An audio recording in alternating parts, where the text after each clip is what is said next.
was off duty one day in this bar in Washington Heights.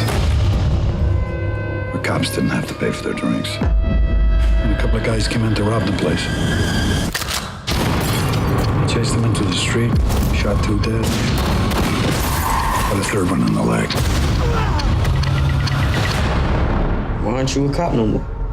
You see, one shot, well, the bullet took a bad hop.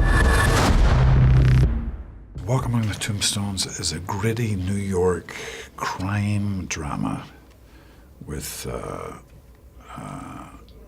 very nasty, evil bad guys and a fantastic leading man, private investigator, unlicensed, who's trying to solve the crime. And speaking of the fantastic leading man, Matthew Scudder, he seems to really stay true to that idea of the hard-boiled detective. Did you at all maybe draw from, as mentioned in the film, the Sam Spades and the Marlowes before coming in? Very much so. Yeah, I grew up watching those Robert Mitchum movies. They always seem to be on the Sunday afternoon television. Black and white films. He was very iconic to me, and I was very drawn to that sort of character. I didn't understand why. I was 12 or 13 years of age, but there was just something very appealing about that type of character. Kind of a broken man who have a foot in either camp, good camp, the bad camp, always navigating moral gray areas and solving these crimes. And they're not relationship material at all. They're very much loners. Then what was it that attracted you to the project, drew you to the script? The character, very much so, and it was the way the film was written and ultimately executed. I hadn't seen a film like that since maybe the early 80s, 1980s, you know. It was definitely pays a homage to those Sidney Lumet films of the 70s.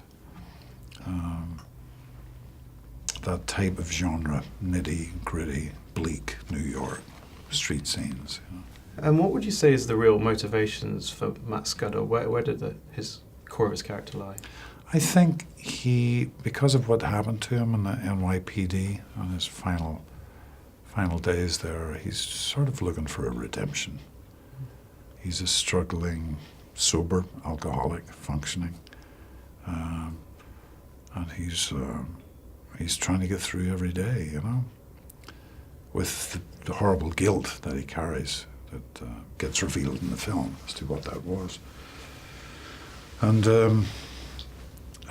but his DNA is police work, so he can't stop himself from trying to solve these crimes. And what would you say then you've really wanted audiences to sort of experience or take away from the film?